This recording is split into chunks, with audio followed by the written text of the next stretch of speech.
Well, we didn't talk about that. We thought that reinforcements eventually would come.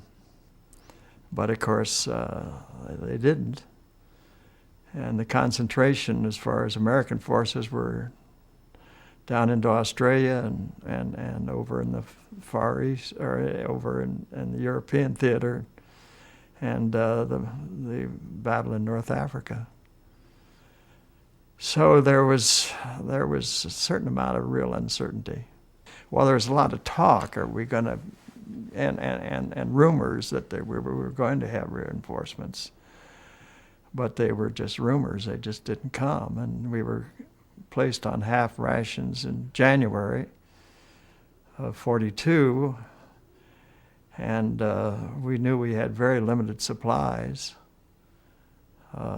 As I tell in my story, sometimes we'd go out at night along the ocean and drop depth charges and a little dynamite and kill the fish, and we harvested the fish, and sometimes we'd be, as the lines pulled back, where there'd be rice fields that hadn't been harvested, and even at night the guys would go out and harvest the rice as best they could.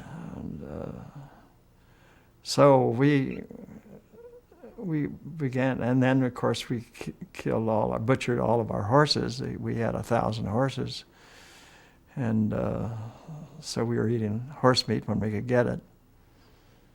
And there was a lot of malaria, and it was so bad that we had to set up a little hospital within our battalion just to take care of the malaria patients. And men were getting weak; they were not eating enough, and so there was a big morale problem. I guess internally I was sort of in shock that we couldn't hold out and we couldn't get reinforcements. The bombing was just severe. Planes overhead all the time and bombs dropping around, it was...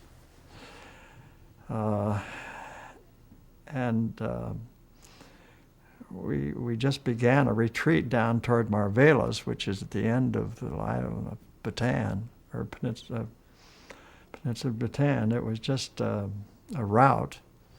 The road just absolutely filled up with infantry and artillery forces, just jammed with men and guns and trucks. And I wouldn't say it was called a rout, but it was a steady withdrawal in toward Marvelas. And a great deal of uncertainty as to what was going to happen. We withdrew several places, and then finally we ended up at a place called Camp Cabin, which was the main area where we stored our ammunition, and had word that General King was going to surrender the next day, and that the bodegas are going to be blown up. So we got into a dugout, and then after dark they just blew up those bodegas, and a tremendous noise. And I was concerned as a supply officer about the firing batteries that were ahead of us. So the next morning I was able to get some Class C rations, and my truck went down with bombing around me. And got down to the front lines, or not front lines at that point. It was where our batteries were, and passed out the Class C rations. The guns were blown up. Rifles were taken apart and thrown all over the place, and engines and trucks were destroyed as best they could. It was papers were burned, money was burned, and then everything got quiet from about, I don't know, maybe 10 to 12. Everything, there was a complete stillness, a rather strange feeling. So quiet, and no firing going on at all. And then right on the dot of around 12 noon, these tanks began coming up the road with firing on both sides. And then after that, the first tank had gone past us. Second tank came up without any firing going on, and then there was a third tank that came up the road. And there was a Japanese standing in the open turret, and he had a pistol in his hand. He was motioning for everybody to go down the road. Well, I'd taken my .45 apart and thrown it all over the place. And then a fellow named Jimmy English said, "Johnny, you better have a rifle in your hand, and so to surrender with." So I went out on the road, but instead of surrendering my rifle, I threw it down the road. I was really mad. And then more and more of the Filipinos began to come out on the road, and we just started on the march. Well, the march is probably the most terrible experience I've ever had in my life. We started out following the direction of the Japanese soldiers or pointing down the road, and Filipinos waving their white surrender flags or white materials of one sort or another. And they collected us in an open area, probably 200, 250 men. And we slept on the ground all night. I snuck off and was able to get some Class C ration from some trucks that were parked there that belonged to the 200th Coast Artillery, and brought a bag of Class C rations back to our group. And then we began to walk through what we call the no man's land of where a lot of fighting was done. There was one body on the road that had been driven over by many trucks. It was flattened out. The stench was terrible. The smell of rotting bodies and gunpowder. And we walked through this terrible place and stopped again and slept on the ground all night. There was a stream where there were dead bodies, and men were getting their canteens full of water from that stream, which was a very questionable thing to do.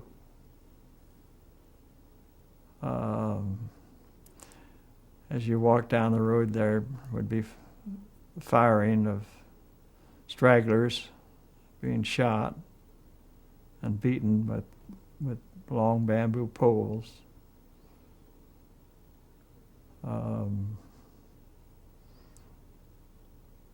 Then we got to an artesian well and fill our canteens, and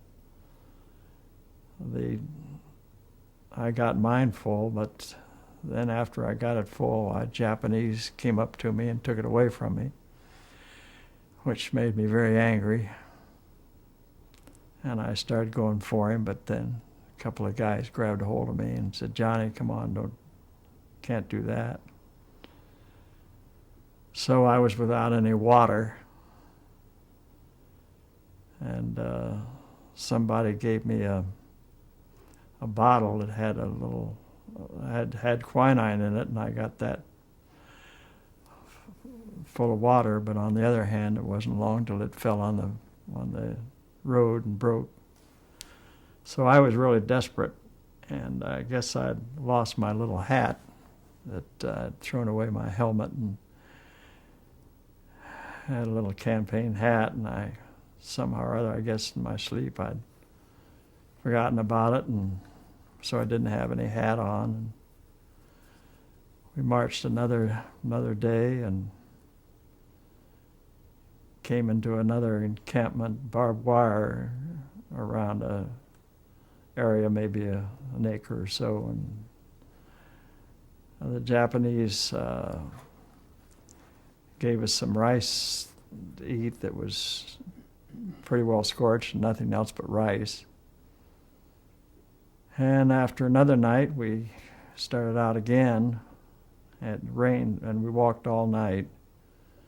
Rained during the night a little bit. And the next day, I became very faint, and I just didn't think I could carry on. And Chaplain Howden, a friend of mine, and another Air Force lieutenant grabbed me by the armpits and dragged me. Again, as I say, as the end of the column began to come up, and I could see men are being shot and beaten. Why, I just had to walk. I just stiffened my legs and walked into the town of San Fernando and literally passed out when I got into the compound. The stench was terrible. Sometime during the night, it must have been Chaplain Howden came with a mess kit of a little bit of milk and bananas and fed me, and then I passed out again. And the next morning woke up and they began to get us into columns of 4 and groups of 50 and marched us to a little railroad station where we were jammed into boxcars, hardly room enough for anybody to do anything but stand, for some certainly, and took us up to a little town burial called Capas, C-A-P-A-S. And there in the town square were a large group of women gathered around. They had baskets of fruit on their heads wanting to give us fruit. And the guards wouldn't allow that. So they finally broke through and gave us fruit anyhow. And then the guards with the butts of their rifles drew them away. There was one little woman that got up to me, and I said, "I need water." And so after we were there for maybe a half an hour or so, the column was formed again. And the little woman ran up to me and had a old gin bottle with a piece of twine around the top and thrust it into my hand, and off I went. So that had to be my canteen for some time to come. We marched into O'Donnell, and we were all told to sit on the ground, and a Japanese captain stood on a box, and he shook his fist at us and said, "We hate you. You're not prisoners of war, you're captives. And you should have surrendered a long time before you did, and don't think you're going to be treated well because you're not," or something to that effect. And then we were assigned to barracks, and at that time I was really, I must have had a heat stroke, and I was just sick in my stomach every time I got out in the sun and wanted to vomit. And so some fellows brought me some food, and I began to feel a bit better and get up and get my own chow, which was boiled rice. We called it lugao, and it was always scorched and had a terrible taste to it. And then there would be some Philippine camotes mixed up in the lugao. And that was our food a couple times a day. and no bathing facilities. I don't think I took a bath for, well, 2 or 3 months, except out of a canteen of water. There were slit trenches in the back of the barracks where men were defecating because of the lugal and loose bowels. And the deaths began to occur, one after another.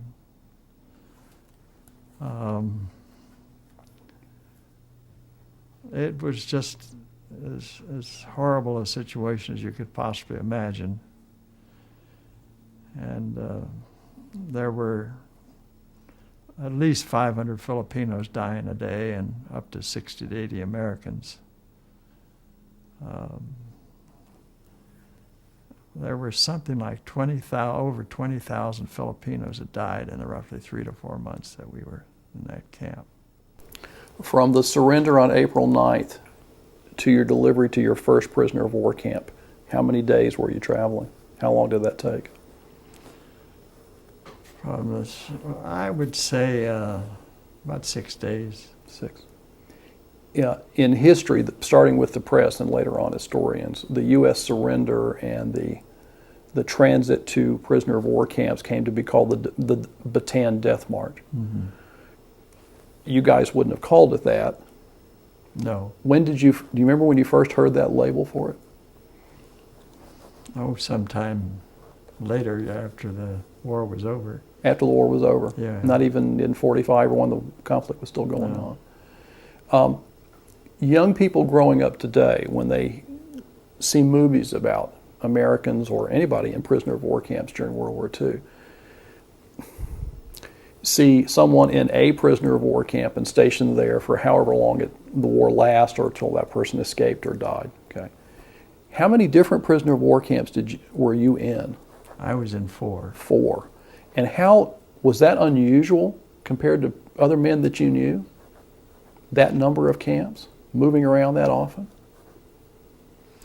I would say practically everybody was in 2 to 3 camps or 4 camps.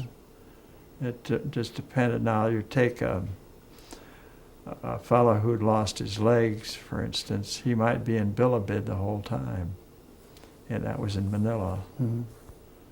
But we were moved around on work details, one place to another. The physical conditions in your first camp, what was the name again? O'Donnell. O'Donnell, were awful, Yeah. about as bad as they could get. That's right. What was and you and your friends, your colleagues, all these men, some of whom were close friends, many of whom you didn't know, of course, had just been through one of the worst experiences in American military history. What was the mood like? Well, it was depression, certainly, is one word that would describe it, because we were hurt, shocked, uncertain about the future, what was going to happen. It was hard to imagine that our U.S. Army had been defeated by the Japanese. I think there was confusion in people's minds as to what's next, what's going to happen next. But I think the main thing was just a deep down hurt or depression that we'd lost our phase of the war, which was hard for us to imagine. The U.S. Army was defeated. Did you think, well, we've lost the first phase, but they'll be back? We hoped they'd be back, and I felt they'd come back. We didn't know when, of course, but we felt that in time our forces would be able to recapture us and we'd get back. Now, as far as surviving the camp, I think some men simply gave up. I mean, they're alive today and gone tomorrow. I mean, they just didn't have any hope of survival. And I hate to say it, but I think there's some weak character in that, you know. I mean, I never felt I would give up. I got scared because when I got the trots, boy, that's the beginning of the end for most men. But fortunately, I had a good friend, Bill Miller, that got me some pill that seemed to stop it. Fred Koenig wrote a poem about the men in Camp O'Donnell. Mm-hmm. Did you know Fred Koenig at the time? I did not know him, but I was so impressed with that poem that I memorized it in prison camp. In the prison camp itself? Yeah. There at O'Donnell or at the next camp? At O'Donnell. Would you read that poem for us? The unvanquished speak. Here on this sun-scorched hill we laid us down, in silence deep, as in the silence of defeat. Upon our wasted brow you placed no laurel crown, but neither did you sound the trumpet for retreat. Mourn not for us, for here defeat and victory are won. We can no longer feel humanity's insidious harm. The strife with famine, pain, and pestilence is done. Our compromise with death laid by that mortal storm. Though chastened, well we know our mission is not dead, nor are the dreams of victory we dreamed in vain. For lo, the dawn is in the east, the night is fled, before an august day which will be ours again. So rest we here, dear comrades, on this foreign hill. This alien clay, made somehow richer by our dust, provides us with a transitory couch until the loving hills of home enfold us in maternal trust. We are assured brave hearts across the sea will not forget the humble sacrifice we laid on freedom's sacred shrine, and we hold that righteousness will be triumphant yet, and o'er the earth again his star will shine. Conditions were better in your second camp. Yes. How long were you there? Tell us about that camp. Well, that Cabana de Juana was a facility that had better barracks than those at O'Donnell, which were mainly of straw and bamboo. The barracks in Cabana de Juana had cast iron roofs and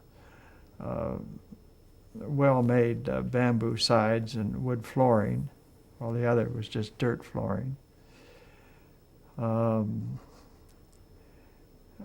It was a cleaner camp. We were all Americans. No Filipinos were around. The food was somewhat better. But still, the deaths went on, mainly from dysentery and malaria. And I would say by that time, practically everybody, if not everybody, had malaria. And many had dysentery, and that was a seal of death. We were counted off in tens, so that if any one of the 10 escaped, why the other 9 would be shot, and that did happen. Not at our camp, but at another work camp nearby. So it was not an easy situation. Chaplain Howden had very bad beriberi, and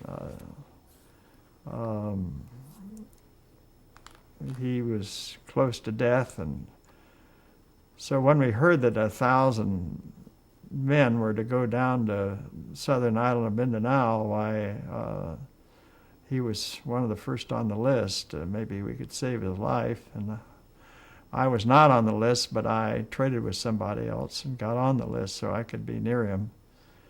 And we were shipped down to the island of Mindanao, which is the largest of the Philippine islands in the archipelago. And what did you do there? At the third camp of Cabana, the developed penal colony, for the most part, we worked in the rice fields, growing rice for ourselves, and in the jungles where we cut down bahuka and made into rattan furniture. And there were there was a fruit orchard and some vegetable gardens. So we were working to feed ourselves and to make some money for the Japanese. Where were you, let's see, Christmas 1942? Christmas 42 was at the Davao Penal Colony. There was a Lieutenant Kempe Yuki, who was a kind Japanese, tried to help us, and was in command of the prisoners. He proposed that we have a Christmas Eve service, which would involve the Japanese, Filipinos, and the Americans. And it was held in the big dining hall, and there were various and sundry performances. And it worked out very well. And it did a lot to build up our morale. You preached? Well, I did preach that night at a little Episcopalian service. In back of the barracks, there was a wood shop in back of the barracks, and I asked Chaplain Albert Braun if it was all right if I'd hold an Episcopalian service, since I'd kept my little Episcopal prayer book from during the march out of Bataan and used it on a daily basis.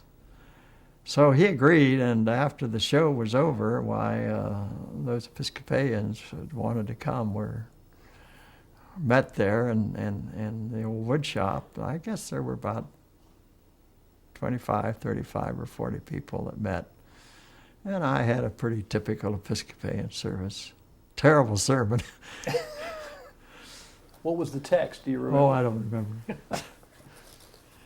Tell us about Lieutenant Yuki. This guy's an interesting character. He is a most interesting character. Yuki appeared at Cabana de Juan, and he spoke broken English, and he would talk to the prisoners at the fence. And the word got around that he'd been a Christian. I never did find out what denomination, but and maybe he was a Catholic. But he was in charge of that 1,000-man detail to go down to Davao. And he allowed us to be on the deck of this old freighter, the Erie Maru. When there were several deaths aboard, in one case, he took the corpse on shore and was buried at a cemetery. I think it was Iloilo. And the second death, he had brought in some sailcloth, and the body was wrapped in that. And when the time came for the body to go overboard, he stood at attention with all of us and had a Japanese bugler who sounded off some kind of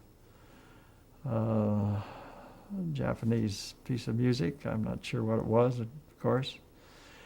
But he was very kind. And when we got out at a place called Tabunco, after getting on to Mindanao, he marched with us, clear to the Davao Penal Colony, which was a march that took all day into the jungles.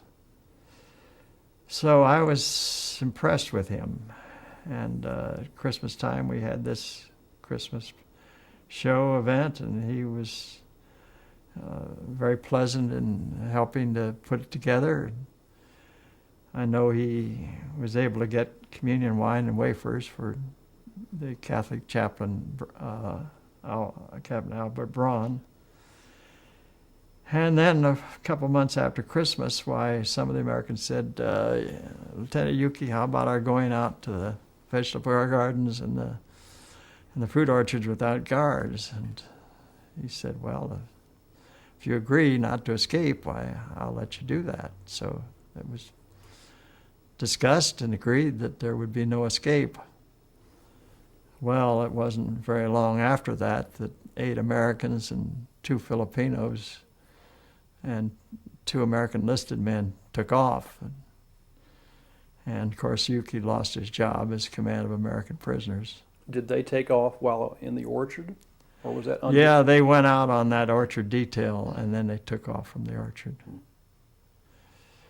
And what made it very bad is that they sent out several squads into the jungles to try to find them, and one of the guards was killed by the guerrillas that were moving around. That was bad. So those of us who were in the same barracks with those who had escaped were put into a disciplinary compound. And Major Morrett, who was in command of the whole camp, came into the compound, called us together, and dressed us down for the escape. Why didn't we prevent it?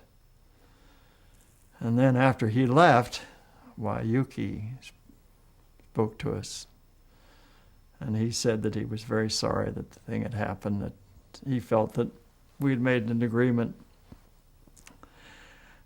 not to escape if we could go to work in those two places without guards, but he would forgive us. Well, I was dumbfounded when he said that, and then he just quietly walked out. So believe it or not, 20 years later, when I was taking a trip around the world, I was in Japan, and I got somebody to advertise in Japanese and English papers that there was an American named John Morrett, captain, who was trying to find a Lieutenant Kempiyuki who was kind to Americans during the war.